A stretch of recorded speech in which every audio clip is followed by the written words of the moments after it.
بسم اللہ الرحمن الرحیم۔ قرآن کا پیغام سورہ نساء میں اللہ تعالی حکم دیتا ہے، اللہ کی عبادت کرو اور اس کے ساتھ کسی کو شریک نہ ٹھہراؤ،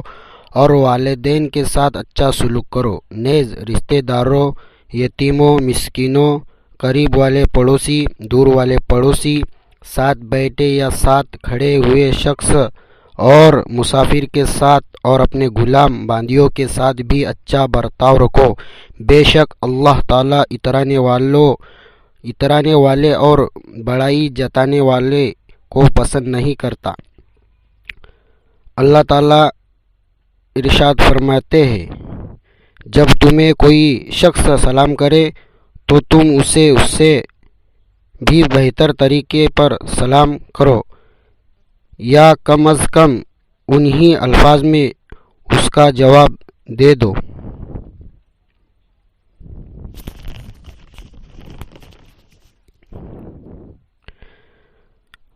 اللہ تعالیٰ فرماتے ہیں، اے ایمان والو، انصاف قائم کرنے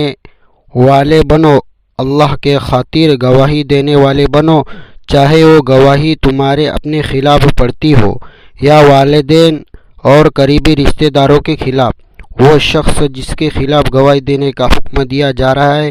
چاہے امیر ہو یا غریب، اللہ دونوں قسم کے لوگوں کا تم سے زیادہ خیر خواہ ہے، لہذا ایسی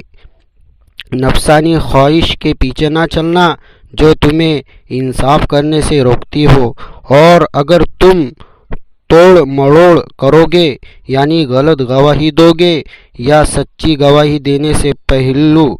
بچاؤ گے، تو یاد رکھنا اللہ تمہارے تمام کاموں سے پوری طرح باخبر ہے۔ اللہ تعالیٰ کا فرمان ہے، اے ایمان والو، اللہ پر ایمان رکھو اور اس کے رسول پر، اس کی کتاب پر جو اللہ نے اپنے رسول پر اتاری ہے، اور ہر اس کتاب پر جو اس نے پہلے اتاری تھی، اور جو شخص اللہ کا، اس کے فرشتوں کا، اس کی کتابوں کا، اس کے رسولوں کا اور یوم آخرت کا انکار کرے،